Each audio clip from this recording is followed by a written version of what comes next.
আস্তে আস্তে আস্তে একটা আস্তে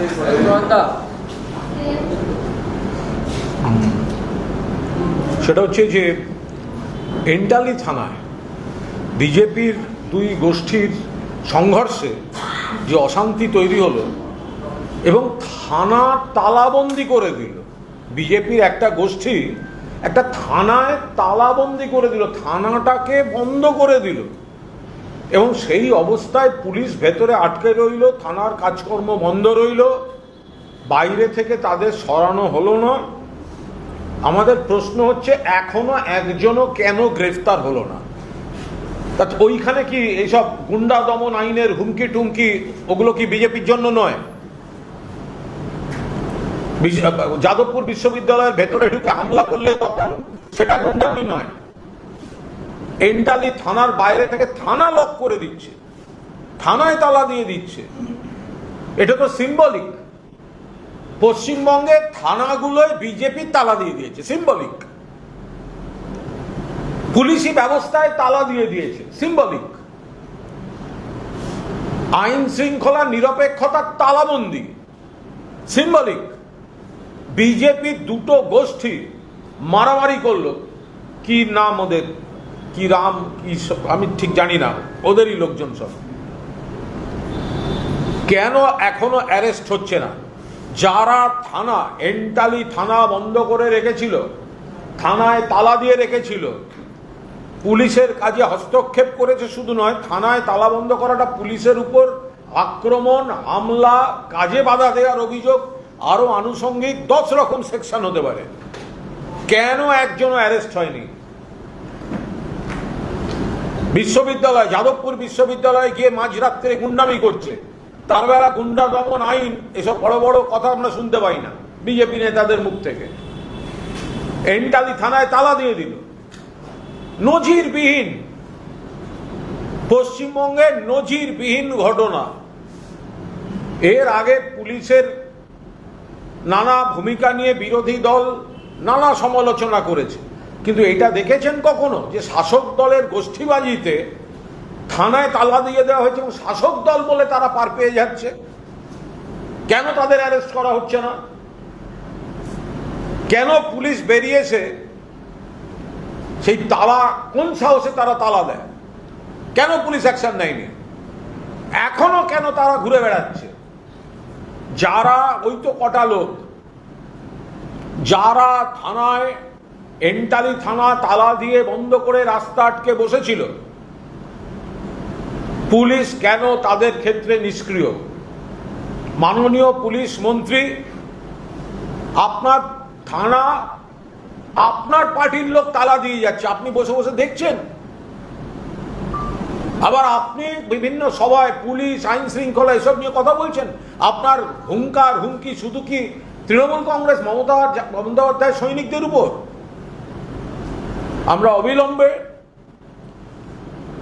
এন্টালি থানা এবং যাদবপুর বিশ্ববিদ্যালয় রাত্রে যারা হামলা করেছে তাদের প্রত্যেককে, যারা উস্কানি দিয়েছে তাদের প্রত্যেককে, এই একটা দুটো লোককে ধরে এনে বললাম আমি অ্যারেস্টেড, ওসব নয়, যারা স্টেটমেন্ট দিয়ে বলেছে হামলা চলবে, রাতভর হামলা চলবে, যারা লোককে উস্কেছে, যাদবপুর বিশ্ববিদ্যালয়ে যারা হামলা করেছে আর এন্টালি থানায় যারা তালাবন্ধ করেছে, তাদের প্রত্যেককে এবং তাদের মাথাদের অবিলম্বে অ্যারেস্ট করতে হবে। যাদবপুরের উনি তো বিধায়ক, উনি যাদবপুরের বিধায়ক, কিন্তু যাদবপুর বিশ্ববিদ্যালয়টা তো যাদবপুরের বিধায়কের কনস্টিটিউয়েন্সিতে পড়ে না। মুখ থেকে নানা ধরনের প্ররোচনামূলক কথা শোনা গেছে, আপনারাও দেখিয়েছেন, সংবাদ মাধ্যমও দেখিয়েছেন। ফলে যে বা যারা হামলা করেছে রাতে ঢুকে, যারা পৃষ্ঠপোষকতা করেছে, যারা উস্কানি দিয়েছে, যারা মাথা, তাদের অ্যারেস্ট করতে হবে। যাদবপুর বিশ্ববিদ্যালয়ের উপাচার্য ঘটনার 37 ঘন্টা পরে আজকে অভিযোগ দায়ের করেছেন এবং সেখানে যাদবপুরে যে প্রতীক চিহ্ন ভেঙে ফেলা হয়েছে সে অভিযোগ করতে সেটাও লেখা রয়েছে। পাশাপাশি 3 সদস্যের একটি তদন্ত কমিটি বিশ্ববিদ্যালয়ের তরফে গঠন করা। যাদবপুর বিশ্ববিদ্যালয়ের শ্রদ্ধেয় উপাচার্য, সম্মানীয় উপাচার্য, বিলম্বিত জাগরণ ঘটেছে তার, তিনি অভিযোগ করেছেন। তিনি তার মতো করেছেন, কেন তিনি দেরিতে করেছেন, কি করতে চান তাঁদের ব্যাপার। আমাদের পরিষ্কার বক্তব্য যে যাদবপুর বিশ্ববিদ্যালয়ের ছাত্রছাত্রীদের একটা অংশের ভাবাদর্শ, ক্রিয়াকলাপ আমরা এসব পছন্দ করি না। বাবুল সুপ্রিয়র উপর হামলা, প্রান্ত বসুর উপর নিগ্রহ, ছাত্রের মৃত্যু, রহস্য মৃত্যু, এসব তীব্র নিন্দনীয়। কিন্তু তা বলে বাইরের গুন্ডা গিয়ে ভেতরে হামলা করবে, আগুন জ্বালাবে, এটা হতে পারে না। ফলে এদের ধরতে হবে। এমব্লেম নন্দলাল বসু ঐতিহাসিক, ভেঙে দেওয়া হলো, কেস হবে না। মিলিয়ে দেখবেন এসআইআর এর পরের বিতর্কে এই নন্দলাল বসুর নাতি এবং নাতবউ তারা কিন্তু ভোট দিতে পারেননি, এবার বুথ থেকে ফেরত যেতে হয়েছে, সিউড়িতে সম্ভবত বা বীরভূমেই। তারা ভোট দিতে গেছিলেন, তাদের নাম নাকি ভোটার লিস্টে নেই। তো সেই নন্দলাল বসুর তৈরি করা যাদবপুর বিশ্ববিদ্যালয়ের এমব্লেম, সেটাকে ভেঙে দিচ্ছে বিজেপির গুন্ডারা, তার উপর পা দিয়ে দাঁড়িয়ে লাফাচ্ছে, গেট বেয়ে ঢুকবে। এরা অ্যারেস্ট হচ্ছে না, এরা অ্যারেস্ট হবে না। এদের যারা ঠেলে এগিয়ে দিয়ে পাশে দাঁড়িয়ে রইল, তারা অ্যারেস্ট হবে না। অবিলম্বে এদের অ্যারেস্ট করতে হবে। বলছি যে দমকল আজকে নতুন করে ফ্রেস্কো স্ট্রিট আর মার্কুই স্ট্রিট 17টি হোটেলকে নোটিশ দিয়েছে। পাশাপাশি সিএসসি, পুরসভা এবং সরকারি দপ্তরের তরফে একটা ইন্সপেকশন টিম, তারা আরও 10টি বেশি হোটেল বন্ধ করে দিয়েছে মার্কুই স্ট্রিট। যেখানে যেখানে সাবধানতার জন্য যা যা ব্যবস্থা নেওয়া উচিত, অনিয়ম থাকলে যা যা ব্যবস্থা নেওয়া উচিত সেগুলো অবিলম্বে নেওয়া উচিত, সেগুলো নেওয়া হোক। এবং কেন যাদের যাদের উপর দায়িত্ব ছিল এই কাজগুলো করার বা মনিটরিংয়ের বা নজরদারি করার, কেন করা হয়নি, নিশ্চিতভাবে তাদেরও তদন্তের আওতায় রাখা হোক। এবং দল মত নির্বিশেষে, তিনি রাজনীতিবিদ হতে পারেন, তিনি আধিকারিক হতে পারেন, কাদের দায়িত্বে ছিল নজরদারি, কি করে অনিয়ম হতে পারে। দেখুন, দুর্ঘটনা নিশ্চয়ই দুর্ঘটনা, বাট অনেক ক্ষেত্রে নজরদারি এবং অনিয়মের জন্য ফাঁক দিয়ে সেই দুর্ঘটনাগুলো ঘটার সুযোগ পায়। তো সেগুলো অবশ্যই খতিয়ে দেখা দরকার।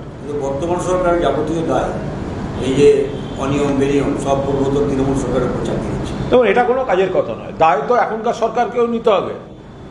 100 দিনের কাজের যদি উৎসব করেন, কোন কাজ করেছেন? পুলিশি রাজ, হুমকি, তৃণমূল ভাঙার চেষ্টা। আর 2 নম্বর হচ্ছে মমতা বন্দ্যোপাধ্যায়ের কন্যাশ্রীকে কন্যারত্ন বলে চালানো, নাম বদল, আর কিছু জায়গায় নীল সাদার বদলে গেরুয়া রং বদল। এই তো কাজ। 100 দিনের জন্য যদি আপনারা এত বড় বড় কথা বলে থাকেন, তাহলে দুর্ঘটনার দায়ও নিতে হবে। এই 100 দিনের মধ্যে দমকল ওরিয়েন্টেড একটাও শীর্ষস্তরের বৈঠক ডেকেছেন? ডাকেননি।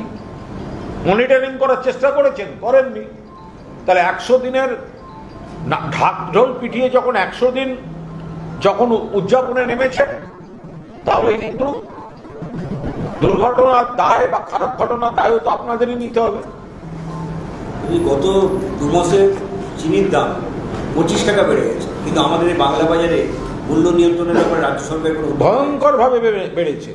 জিনিসপত্রের দাম বেড়েছে, পেট্রোল ডিজেলের দাম বাড়ার সঙ্গে সঙ্গে, রান্নার গ্যাসের বা বাণিজ্যিক গ্যাসের দাম বাড়ার সঙ্গে সঙ্গে জিনিসপত্রের দাম বাড়ছে। তার মধ্যে বিশেষ বিশেষ কিছু জিনিস, ধরা যাক চিনি ভয়ঙ্করভাবে বেড়েছে।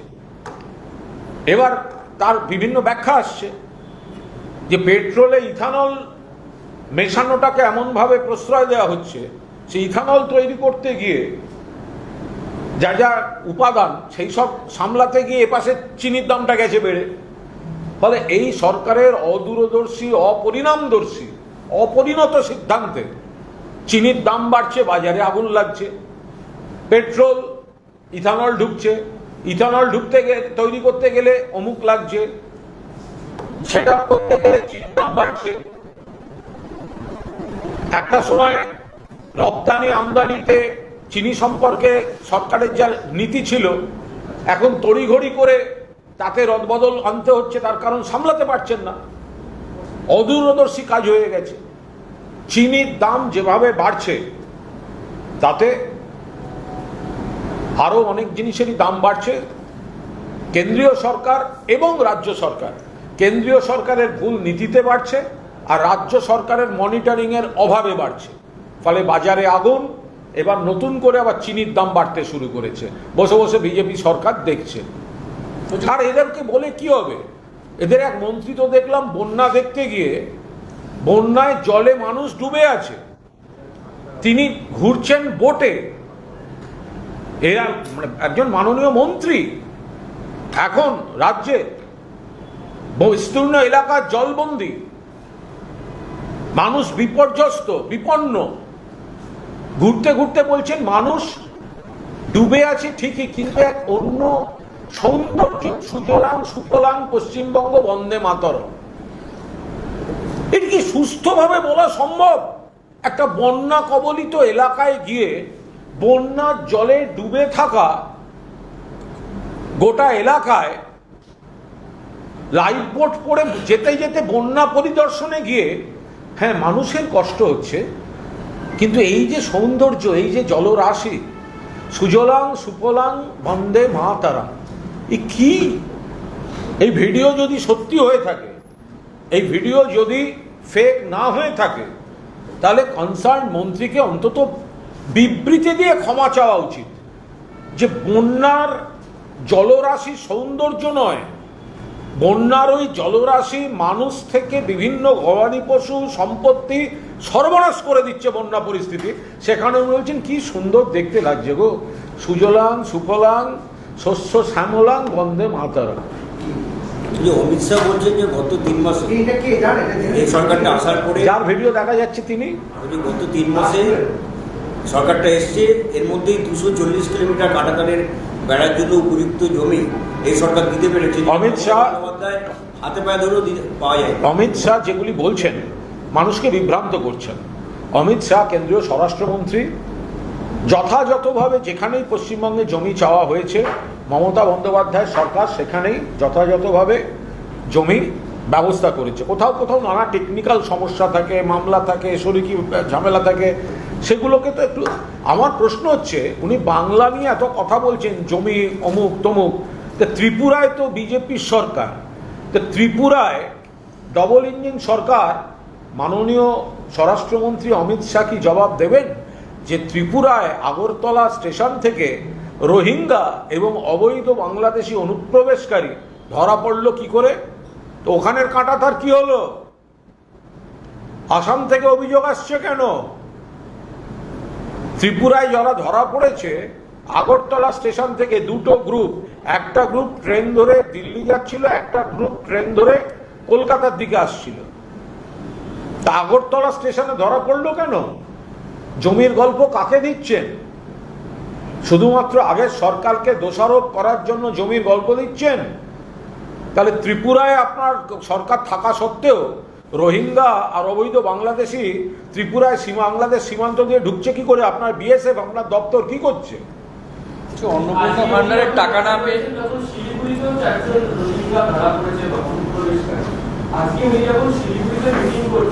এটা তো পুরোটাই বিএসএফ এর। অমিত শাহ সীমান্ত বিএসএফ, আগে বিএসএফ এর সীমান্ত রেখা থেকে 15 কিলোমিটার বিএসএফ এর এখতিয়ারভুক্ত ছিল। জোর করে বিজেপি আইন সংশোধন করে সীমান্ত রেখা থেকে 15 কিলোমিটার বাড়িয়ে 50 কিলোমিটার অবধি বিএসএফ এর আওতায় এনেছে। এখন তো অন্য গল্প ফাঁদলে হবে না। আপনারা তো এতখানি এরিয়া নিয়ে আপনারা আপনাদের নজরদারি চালাচ্ছেন, আপনারা তো পার্লামেন্টে আইন পাস করিয়ে আনলেন, তাহলে এখন কেন আপনি অন্য গল্প করছেন? ত্রিপুরায় ধরা পড়ছে ডবল ইঞ্জিন সরকারের ইয়েতে, পশ্চিমবঙ্গেও যেখানে হচ্ছে, আপনার বিএসএফ সেই জায়গাটা কি করছে? যদি কোথাও কাঁটাতার দেয়া এখনো বাকি, তো তাহলে সেখানে বিএসএফ কি করছে? অন্নপূর্ণা ভান্ডারের টাকা না পেয়ে আজকে বেশ কিছু জায়গায় মহিলারা রেল অবরোধ করেছেন, রাস্তা অবরোধ করেছেন। দেখুন, অন্নপূর্ণা ভান্ডার নিয়ে একটা চূড়ান্ত হয়রানি বিভ্রান্তি মানুষের উপর চাপিয়ে দিয়েছে এই বিজেপি সরকার। আজকে বিভিন্ন জায়গা থেকে মহিলাদের উদ্বেগ, বিরক্তি, বিক্ষোভের খবর আসছে। কলকাতার বুকে কোনো বড় কমিটির অফিসে শুনেছি হয়েছে, উত্তরবঙ্গে কোনো অফিসে হয়েছে, বিরাটিতে ট্রেন অবরোধ হয়েছে। এই যে মানুষকে বলা হয়েছে, যে বারবার আমরা দেখেছি যে যেখানে ভোটের আগে বলা হয়েছে যারা লক্ষ্মীর ভাণ্ডার পেতেন তারা সবাই এবার ৩,০০০ টাকা করে অন্নপূর্ণা ভাণ্ডার পাবেন, অন্নপূর্ণা যোজনায় সবাই ৩,০০০ টাকা করে পাবেন, তখন তো কোনো বাদ বা শর্ত এগুলো বলা হয়নি। এখন এটা কি হচ্ছে? ভোটের আগে বলা হয়েছিল যারাই লক্ষ্মীর ভাণ্ডার পান তারাই অন্নপূর্ণা ভাণ্ডার পাবেন এবং ৩,০০০ টাকা করে পাবেন। এখন তো সেটা হচ্ছে না, বিপুল সংখ্যককে বাদ দেওয়া হয়েছে, শর্ত চাপিয়ে দেওয়া হয়েছে। বারবার ফোন আসছে বা কোনো চেক করা হচ্ছে, অমুক করা হচ্ছে, তমুক করা হচ্ছে, এর কাছে যাচ্ছে, ওর কাছে যাচ্ছে না। এরা এরা এরা এরা পাবেন। ভোটের আগে বলেননি কেন? কন্ডিশনস অ্যাপ্লিকেবল, এই কথাটা ভোটের আগে বলেননি কেন? ভোটের আগে আপনাদের ক্যাডাররা পাড়ায় পাড়ায় গিয়ে একটা পাতা ফর্ম ফিল আপ করিয়েছেন, ফর্ম ফিল আপ করলেই টাকা। তো মানুষ বিরক্ত হবেন না? সরকারি যদি এই পাবেন তাহলে তিনি পাবেন না, সরকারি ওই থাকলে আপনি পাবেন না। তো এগুলো ভোটের আগে বলেননি কেন? তাহলে তো মানুষ তো তাহলে সেই অনুযায়ী সিদ্ধান্ত নিয়ে ভোট দিতেন। আপনারা ভোটটা নেওয়ার সময় বলেছেন সবাই পাবেন, এখন তাদের টাকাটা ঢুকছে না। উল্টে মানে আমাদের লক্ষ্মীর ভাণ্ডারের যে টাকাটা মমতা বন্দ্যোপাধ্যায় সুনিশ্চিতভাবে দিতেন সেটা অনিশ্চয়তায় চলে গেছে। যে টাকাটা ওনারা একদম মাস গেলে নিশ্চিতভাবে পাচ্ছিলেন সেটাও আর পাচ্ছেন না। আর ৩,০০০ টাকার আকর্ষণে যারা সবাই দিয়েছিলেন, এবার তো অর্ধেক মানুষ বুঝতেই পারছে না তারটা আসেনি কেন, ঢোকেনি কেন। এ তো মাসের গোড়ায় প্রথম থেকে একদম মুখে মুখে একটা কয়েনে চলে যাচ্ছে, ঢুকেছে। সবার কৌতূহল, ঢুকলো। তো এটা বিজেপি এটা কি চাপিয়ে দিল? বিজেপি এটা সবার পশ্চিমবঙ্গের উপর এটা কি চাপিয়ে দিল? মাসের পরে যার সঙ্গে দেখা হয়েছে ঢুকেছে, ঢুকলো, ঢুকেছে, ঢোকেনি, কি? অর্ধেক মানুষ পাচ্ছেন না, তাদের অ্যাকাউন্টে টাকা ঢুকছে না। সম্পূর্ণ মানুষের সঙ্গে প্রতারণা করা হয়েছে, হয়রান করা হয়েছে। কলকাতা কর্পোরেশনের স্থায়ী এবং অস্থায়ী যত কর্মী আছে তাদের যে পরিমাণ বেতন হওয়ার কথা, দেখা যাচ্ছে কোষাগার থেকে প্রতি মাসে তার থেকে বেশি বেতন বেরিয়ে যাচ্ছে। এই নিয়ে একটা তদন্ত কমিটি গঠন করা হয়েছে, আপনাদেরই বোর্ড ছিল। তাহলে ফিরাদ হাকিম বলতে পারবে? আমি কি করে জানি?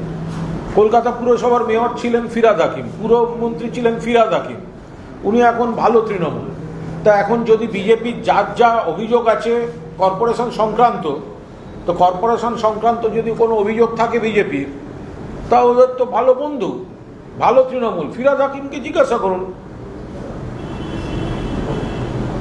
কর্পোরেশনের ডিটেল তো আমাদের পক্ষে বলা সম্ভব না। বলছি, ভোটের আগে আরাবুল ইসলাম তৃণমূল ছেড়ে বহিষ্কৃত ছিলেন, আইএসএফে যোগ দিয়েছিলেন, তিনি এখন আবার আইএসএফ ছেড়ে দিলেন। একগুচ্ছ অভিযোগ কি? আমি বলতে পারবো না, একদম বলতে পারবো না। আমরা মানে আইএসএফ এর সঙ্গে আমাদের নীতিগত মতপার্থক্য আছে, রাজনীতিগত মতপার্থক্য আছে, ওদের সব অদ্ভুত অদ্ভুত জোট সঙ্গে নিয়ে চলে, এগুলো আছে। ব্যক্তিগতভাবে নওশাদ ছেলেটিকে ভালো লাগে, কিন্তু এটা তো রাজনীতির ময়দান, ফলে এখানে ব্যক্তিগত জায়গার কোনো ব্যাপার নেই। ফলে আমাদের আইএসএফ এর সঙ্গে নীতিগত রণকৌশলগত মতপার্থক্য আছে, কিন্তু এখন ওখানে কে ঢুকছে, কে বেরোচ্ছে, কে ছাড়ছে, এ বলা সম্ভব। বলছি, এসটিএফ একজনকে অ্যারেস্ট করেছে ইসলামপুর থেকে, তিনি আবার তৃণমূলের ব্লক সভাপতির ভাই। কে কার ভাই, কে কার অমুক, সেইভাবে যদি তৃণমূলকে, আচ্ছা তৃণমূল অমুকে ধরা পড়েছে তার ভাই তৃণমূল, এটা কোনো কথাও? আর সে অনেক রকম লোক অনেক জায়গায় আছে। সৌগত রায় আমাদের সাংসদ, তথাগত রায় ওইদিকে আছে, তো কি হলো? তো এবার এরকম অনেক আছে। ওই বিচিত্র পরচুলা বলছে এনসিপিআই, আর কি বলে ভ্রাম্যমান বিউটি পার্লার বলছে তৃণমূল। তাতে কি হলো, এক পরিবারের দুদিকে হতে পারে না?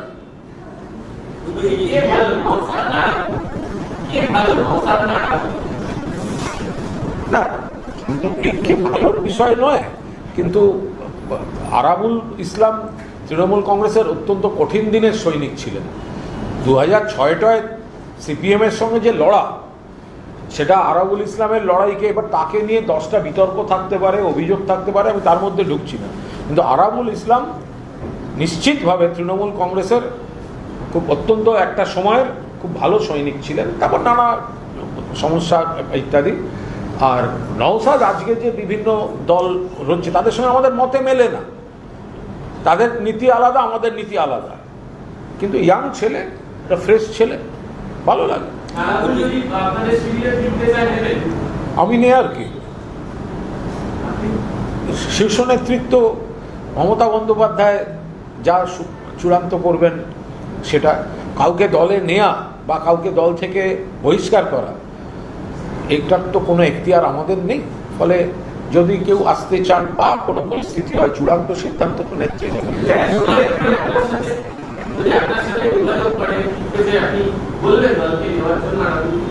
এটা এখানে ব্যক্তির কোনো ব্যাপার নয়।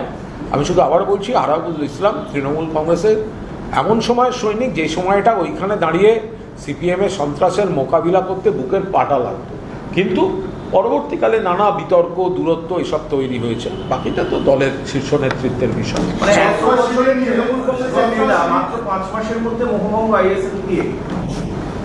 আমি এটা বলতে পারবো না, কারণ এটা মানে আইএসএফ সম্পর্কে আমার খুব বিস্তারিত ধারণা নেই। আমি শুধুমাত্র নওশাদকে দেখি, ইয়াং ছেলে, ফ্রেশ ছেলে, কথা বলতে ভালো লাগে, কিন্তু ওদের নীতি বা ওদের অবস্থান যা বুঝি সেটা আমাদের অনেক নীতির সঙ্গেই মেলে না। ওদের আরও স্পষ্ট অবস্থান নেওয়া উচিত এই বিজেপি নামক একটা ক্ষতিকারক রাজনৈতিক শক্তির বিরুদ্ধে।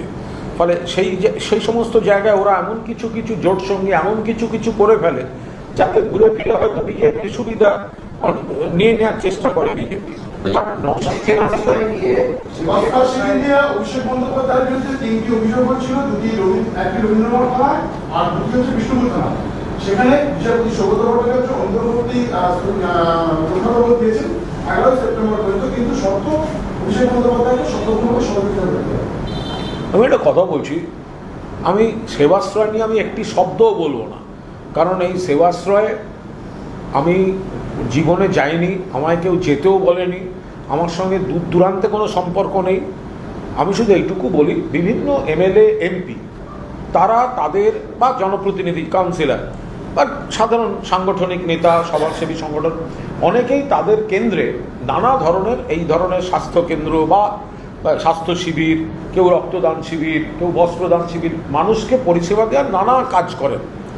এবার অভিষেকের প্রভাব বেশি, ক্ষমতা বেশি, অনেক বেশি ইয়ে করেছে, অনেক বেশি বড় করে কিছু করেছে। আমি যাইনি, আমি দেখি নাই, বলতে পারবো। একদিন ওই সময় ওখান দিয়ে যাচ্ছিলাম, আমি 10 ফুট অন্তর গেট দেখেছি, কিন্তু তার বাইরে আমি শিবিরে কখনো যাইনি।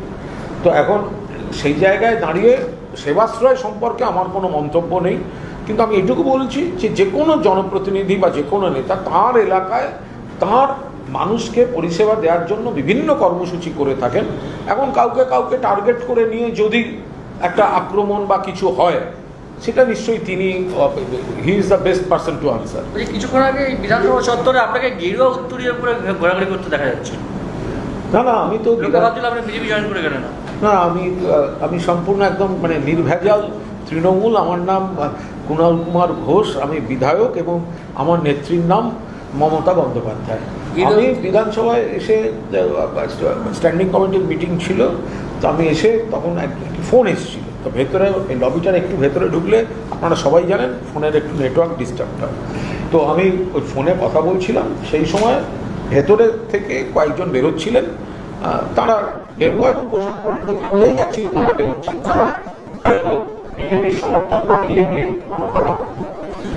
তো আমি ওখানে ফোনে কথা বলছিলাম, আপনারা সবাই দেখেছেন সামনে। তো তারা এগিয়ে এসে বলেন যে আপনাকে খুব ভালো লাগে, হয়তো আমরা আলাদা মতামতের, কিন্তু আপনার কথা শুনতে ভালো লাগে, আপনাকে ফেসবুকে বা ইউটিউবে আপনাকে আমরা ফলো করি, ভীষণ ভালো লাগে, একটা সঙ্গে ছবি তুলবো। তারপর বললেন আমরা সরাসরি বিজেপি নই, আমরা একটি সংগঠনের, আমাদের একটা উত্তরীয় আপনাকে পরিয়ে দিতে চাই। আমার অত ছুতমার্গ নেই যে আমাকে কেউ কোনো মানে আমাকে আলিঙ্গন করলে বা আমার এটা কেউ পরিয়ে দিলে আমার জাত চলে যাবে, আমার এসব ছুতমার্গ নেই। তারা আমাকে দেখেন, এখন অন্য ভাবাদর্শের লোকেদের, কর্মীদের বা নেতাদেরও যদি আমার কথাবার্তা ভালো লাগে, সেটা তো আমি আমার কৃতিত্ব হিসেবে নিচ্ছি। আমি চাই আমার কথা সকলের ভালো লাগুক, এবং ওনারা ওনারা আমার সঙ্গে কোনো রাজনীতি করেননি, অত্যন্ত আন্তরিকভাবেই ওনারা কথা বলেন। কোন কোন জেলা থেকে এসছেন, কি জেলা থেকে এসছেন, বললেন যে আমরা আপনাদের উল্টো মতামতের, কিন্তু আমরা আপনাকে পছন্দ করি, ফলে তাদের সংগঠনের লোগো দেয় একটা উত্তরীয়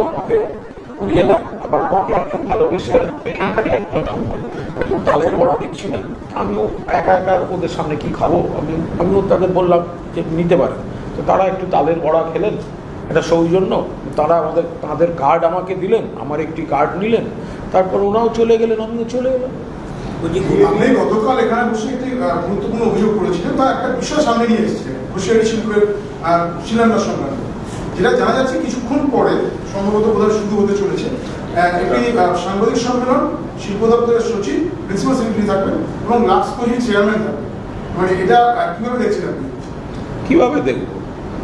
আমাদের কাছে আমরা দেখেছি, আমরা তো শিল্পকে স্বাগত জানাচ্ছি, তো আমরা দেখেছি যে ওখানে মানে আমরা দেখেছি যে ডানকুনিতে লাক্সকোজির একটি নতুন কারখানা, তার জন্য একটা বিরাট অনুষ্ঠান, মুখ্যমন্ত্রী, শিল্পমন্ত্রী সবাই গেছেন, খুবই ভালো, হতেই পারে।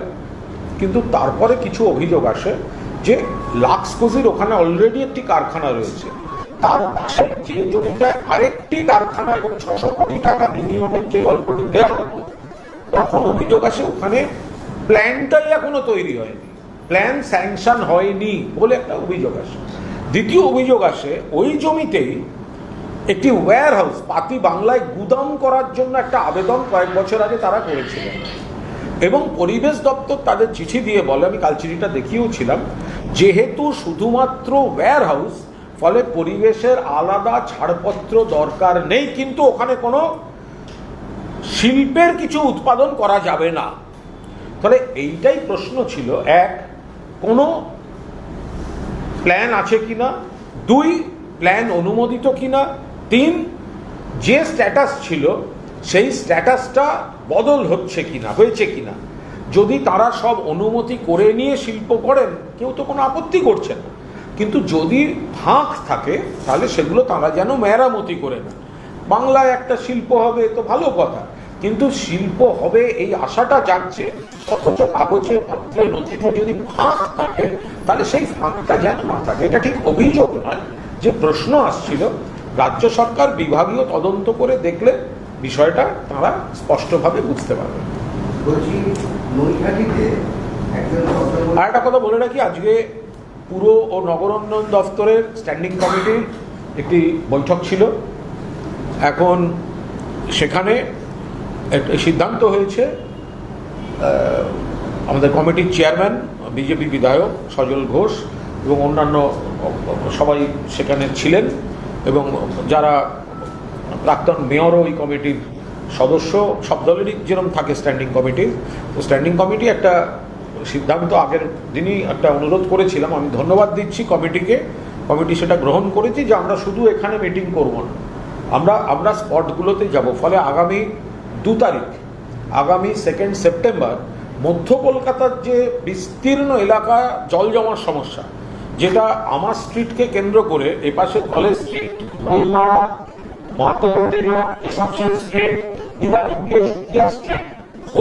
এমন একটা পরিস্থিতি তৈরি হচ্ছে যে ওপাশে গিয়ে মানে খালের ধারে যাওয়ার মাঝখানে রাস্তাগুলোকেও ডিস্টার্ব করে দিচ্ছে।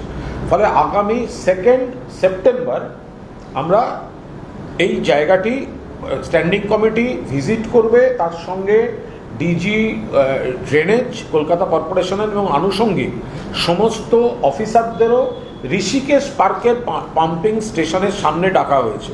ওইখানেই মিটিং হবে, কেন জল জমছে, যে কাজটা হচ্ছে কতদিন লাগবে, কেন দেরি হচ্ছে, এর সবিস্তারে বৈঠক হবে। ফলে মধ্য কলকাতা ওই জায়গাটি, অর্থাৎ আমার street, Sukia street, college street এবং তারপরে ক্যানেলে যাওয়ার পথে গিয়ে 28 নম্বর ওয়ার্ড বা বেলেঘাটা কেন্দ্রেরও, ওইটা হচ্ছে জোড়াসাঁকো কেন্দ্র, আবার বেলেঘাটা কেন্দ্রেরও বেশ কিছু জায়গায় জলের মানে খুব সমস্যা তৈরি করে দিচ্ছে জল জমা। এটার জন্য বিধানসভা স্ট্যান্ডিং কমিটি অনুরোধ করেছিল তারা যেন সমস্ত আধিকারিকদের নিয়ে, কারণ আমাদের দরকার শুধু ওপরের আধিকারিক থাকলে চলবে না, যারা ওইখানে কাজ করছেন, মানে মিটিং করার সময় এমন বড় পোস্টের লোক এলেন তিনি বলবেন আমি ঠিক বলতে পারবো না, ওটা তো ওরা দেখে, ওইভাবে হবে না। যারা দেখে এবং যাদের রিপোর্ট করে এই সবাইকে একসঙ্গে ডাকা হয়েছে। 2 সেপ্টেম্বর মধ্য কলকাতায় ঋষিকেশ পার্কে গিয়ে আমরা জোড়াসাঁকো এবং জল উপচে বেলেঘাটা কেন্দ্রে যে সমস্যাটা তৈরি করছে তার জন্য একটি স্পট ভিজিট এবং মিটিং, এবং তারপর বরানগরে একটা নির্দিষ্ট জায়গায় দীর্ঘদিনের জল জমার একটা সমস্যা আছে, ওখানেও আমাদের স্ট্যান্ডিং কমিটি ওখানকার আধিকারিকদের নিয়ে আমরা স্পট ভিজিট এবং বৈঠক করব।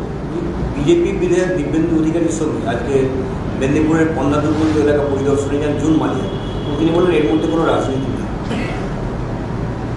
না, গেছেন, এটা নিয়ে আলাদা করে কি বলবো, কিন্তু এখন গেছেন দিব্যেন্দুবাবু না, আপনি বিজেপির বিধায়ক, মাননীয় বিধায়ক ভারতীয় জনতা পার্টি, কিন্তু মাননীয় সাংসদ কোন পার্টি? মাননীয় সাংসদ তো জিতেছেন তৃণমূল থেকে, মুখে বলেছেন ছেড়েছি, গেছেন এনসিপিআইতে, মিটিং করছেন বিজেপির সঙ্গে, ঘুরঘুর করছেন বিজেপি নেতাদের বাড়ি, আর লোকসভার স্পিকার লিখে দিচ্ছেন লোকসভা টিভিতে এখনো তারা অল ইন্ডিয়া তৃণমূল কংগ্রেস।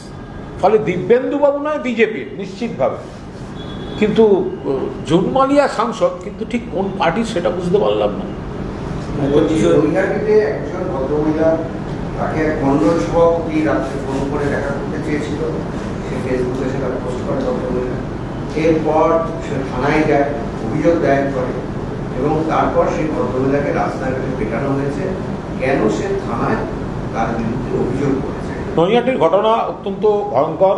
মহিলাদের নিরাপত্তা যে এ রাজ্যে এখন শেষ 100 দিনে আরও কত খারাপ জায়গায় গেছে, কিভাবে শুধু খুন, ধর্ষণ, শ্লীলতাহানি এগুলো বাড়ছে তা নয়, পাশাপাশি যেভাবে মহিলাদের উপর নিগ্রহ, এবং এই নৈহাটিতে যে নিগ্রহটি হলো তাতে এবার এই বিজেপি নেতারা কি বলবে? হঠাৎ মাঝরাত্রে মণ্ডল সভাপতি বা মণ্ডলের নেতার ইচ্ছা হলো কেন তার সঙ্গে রাত্রেবেলা কথা বলার? আর তিনি যদি অভিযোগ করেন তাকে নিগ্রহই বা হবে কেন? তো পুলিশ তদন্ত করে দেখবে ঠিক না ভুল। ফলে মহিলাদের উপর গত 100 দিনে যে পরিমাণ সারা বাংলার বিভিন্ন জায়গায়, কালকেই খবর পেয়েছেন হরিশ্চন্দ্রপুর মালদা 2 মহিলা চাষের ক্ষেতে কাজ করতে গেছিলেন, তাদের সঙ্গে অত্যন্ত খারাপ আচরণ করা হয়েছে, কোপানো হয়েছে, একজন মহিলা মারা গেছেন, আর একজন চিকিৎসা চলছে। আজকে হচ্ছে এই খবর, বিজেপির মণ্ডল সভাপতি এই কীর্তি করছে। তাহলে এবার বুঝুন যে যারা এতদিন বড় বড় কথা বলতেন নারী নির্যাতন, আর এখন ওই দিল্লির ওই ওরা কোথায়? যে জাতীয় মহিলা কমিশন বলে যারা ঘুরে বেড়ায়, এখন কি পশ্চিমবঙ্গে টিকিট কাটলে গভর্নমেন্ট রিইম্বার্স করছে না? টিকিট কাটছেন না কেন কলকাতায়? এখন কি গভর্নমেন্ট রিইম্বার্স করছেন? সরকার থাকলে সেখানে রিইম্বার্স করা হয় ট্রেনের টিকিট। একের পরে ঘটনা ঘটে যাচ্ছে, মহিলা কমিশন আসতে পারছেন না এখানে। বালুরঘাট দিয়ে শুরু করুন না, চাটনের বিরুদ্ধে যে অভিযোগ, আমি তো মহিলা কমিশনে চিঠি দিয়েছি দিল্লিতে, চাটনের বিরুদ্ধে মহিলা কমিশনে চিঠি দিয়েছি, যে একজন মহিলা তার কি পরিণতি হলো এখনো জানি না। এই হচ্ছে এফআইআর এর কপি। চাটনের বিরুদ্ধে ইনি এই অভিযোগ করেছিলেন, ব্যাংক ট্রানজাকশনের অভিযোগ আছে এফআইআর চিঠিতে। তো আপনারা মহিলা কমিশন কি করে দেখছেন? কি দেখছেন? কেন দেখছেন না? তা মহিলা কমিশন আসুক, তাকে তো ওই দিস্তে দিয়ে, মানে কনসার্ন মেয়েটির আমি জানি না তার কি পরিণতি হয়েছে, শুনেছি একরকম। আমি তো সিপিএমের শতরূপ তো জানালো, সে তো মৃত্যুর তদন্ত দাবি করছে। আমরাও বলছি হ্যাঁ তদন্ত হোক, যদি মৃত্যু হয়ে থাকে তাহলে তদন্ত, কিন্তু অফিসিয়ালি তো জানি না ঠিক কি হয়েছে। কিন্তু তাহলে মহিলা কমিশন এখন দেখবে না, আমি তো ওর সঙ্গে সব এফআইআর থেকে আরম্ভ করে ওই চাটনের জিব্বার করা ছবি, ওই নানা রকম চাটার ছবি সব শুদ্ধ দিয়েই আমি তো পাঠিয়েছি মহিলা কমিশন। হ্যাঁ, চাটন হয়েছে বালিশ চাটে যে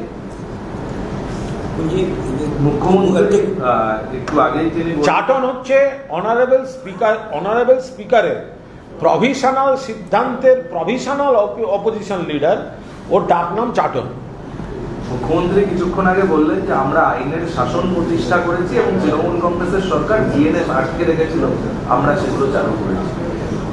আমি মাননীয় মুখ্যমন্ত্রীকে কন্ট্রাডিক্ট করে বলছি, আইনের শাসন পশ্চিমবঙ্গে ছিল, আইনের শাসন পশ্চিমবঙ্গে অবসান করে দিয়েছে এই বিজেপির সরকার। পুরো দস্তুর পুলিশকে দলদাস বানিয়ে মিথ্যা মামলা জঘন্যতমভাবে ডেকে ডেকে হুমকি দিয়ে তাদের সংগঠন নেই, তারা পুলিশ দিয়ে চাপ দিয়ে তৃণমূলকে ভাঙার চেষ্টা করছেন। যারা আত্মসমর্পণ করছে না, তাদের কথা শুনছে না, তাদেরকে চূড়ান্ত হয়রানির মধ্যে ফেলা হচ্ছে।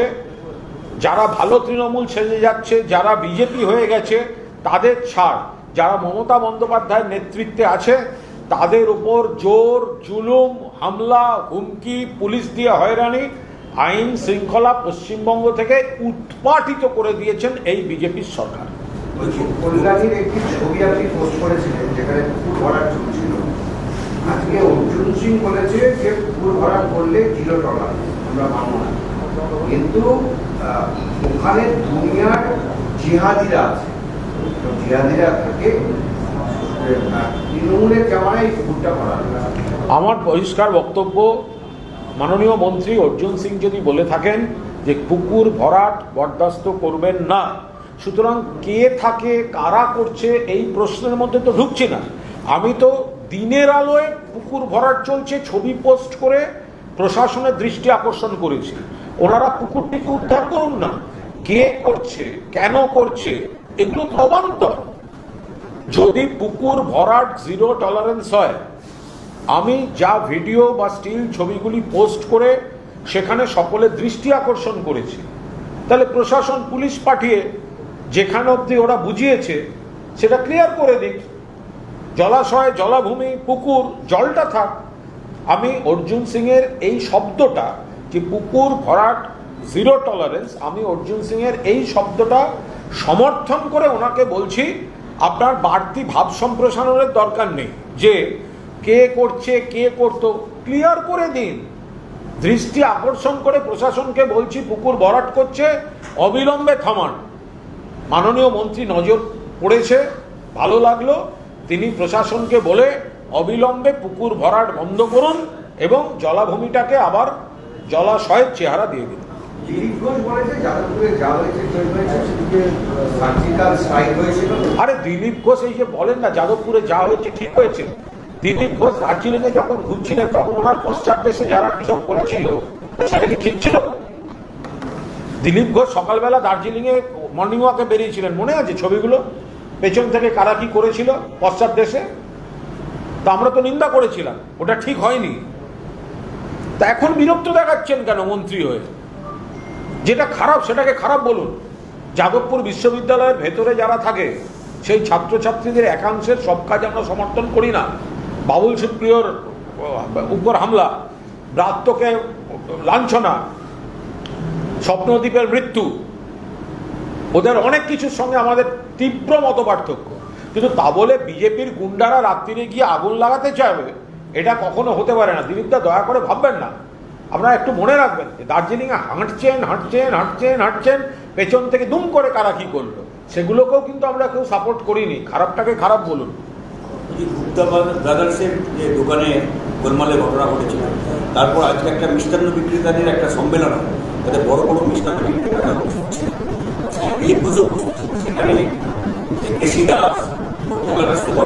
অন্যান্য বড় বড় যারা মিষ্টি বিক্রি করে তারা তাদের নিরাপত্তা নিয়ে দুশ্চিন্তা প্রকাশ করে। এটা বাংলার লজ্জা, বাংলার মিষ্টি, বাংলার গর্ব। সেখানে গুপ্তা ব্রাদার্স দোকানে গিয়ে বিজেপির নেতা যেভাবে তোলাবাজির হুমকি করেছেন, হামলা করেছে, তারপরে সমস্ত মিষ্টির দোকানের নামী ব্র্যান্ডের বৈঠক করতে হচ্ছে এবং নিজেদের নিরাপত্তা নিয়ে উদ্বেগ প্রকাশ করতে হচ্ছে। এই জিনিস কিন্তু বাংলা কোনোদিন ভাবেনি। মিষ্টি বাংলার গর্ব, মিষ্টান্ন বিক্রেতারা আজকে আতঙ্কিত, কখন বিজেপির কোন গুন্ডা এসে দালালি করবে, তোলা চাইবে। আরেকটি চিঠিও তো ঘুরছে, দেখেছেন? একটি নামী কোম্পানি চিঠি দিয়েছে কিভাবে তোলাবাজির প্লট তৈরি হয়েছে। 100 দিনের সব থেকে নজর কাড়া কাজ বিজেপি সরকার করেছে, নজিরবিহীন তোলাবাজি। অবস্থায় এমন গন্ডগোল করলো, ধর্মঘট হয়ে মিষ্টির দোকানে গিয়ে এমন গুন্ডামি করলো, মিষ্টির দোকানে সব বড় মিষ্টির ব্র্যান্ডের বৈঠকে বসতে হচ্ছে। এ লজ্জা কোথায় রাখবেন? শুধু হুঙ্কার দিয়ে আর তৃণমূল ভাঙার চেষ্টা করে পুলিশ লেলিয়ে দিয়ে হবে? হবে না। জনগণনার ক্ষেত্রে কলকাতা হাইকোর্ট আজকে শিক্ষকদের বলেছে যে আগে থেকে যাদেরকে সার্ভিস নিতে হবে সেটা জনগণনা কর্তৃপক্ষ জানিয়ে দেবে, কিন্তু জনগণনার কাজ করতে হবে। শিক্ষকদের যাদের নানা প্রবলেম আছে তারা সেগুলো জানাবেন, কাউকে তো জোর করে চাপিয়ে দেওয়া যায় না। অনেক শিক্ষক আছেন অনেক দূর থেকে আসেন, অনেক দূরে তাদের বাড়ি, কর্মস্থল থেকে। এবার কর্মস্থলেও তো তাদের পড়ানোর একটা কাজ আছে। ফলে যদি কারুর সমস্যা হয় বা যাদের সমস্যা আছে তারা তাদের সমস্যার কথা জানালে সেটা আলোচনার ভিত্তিতে হবে। এটা জোর করে ফতোয়া দিয়ে চাপালে কিন্তু মানে সুষ্ঠু কাজ কোনো দিকেই হবে না।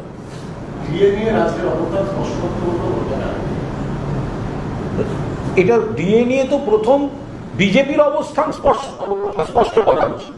মমতা বন্দ্যোপাধ্যায় দফায় দফায় আনুপাতিক হারে শতকরা হিসেবে যথেষ্ট দিয়েছেন। মনে রাখবেন সেই সময় বিজেপি সরকার 2 লক্ষ কোটি টাকার বেশি বাংলার বকেয়া বাংলাকে দেয়নি।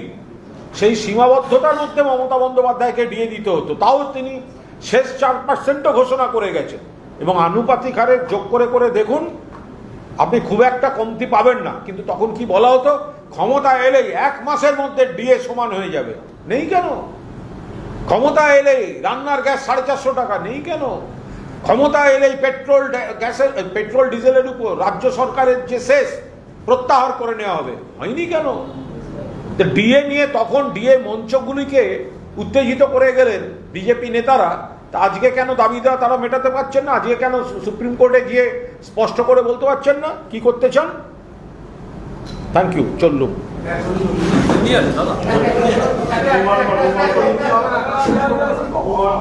হাইকোর্টের ভাগটা ছোট মন্ডলে যে আধার জামিনের আছে সেটা খালি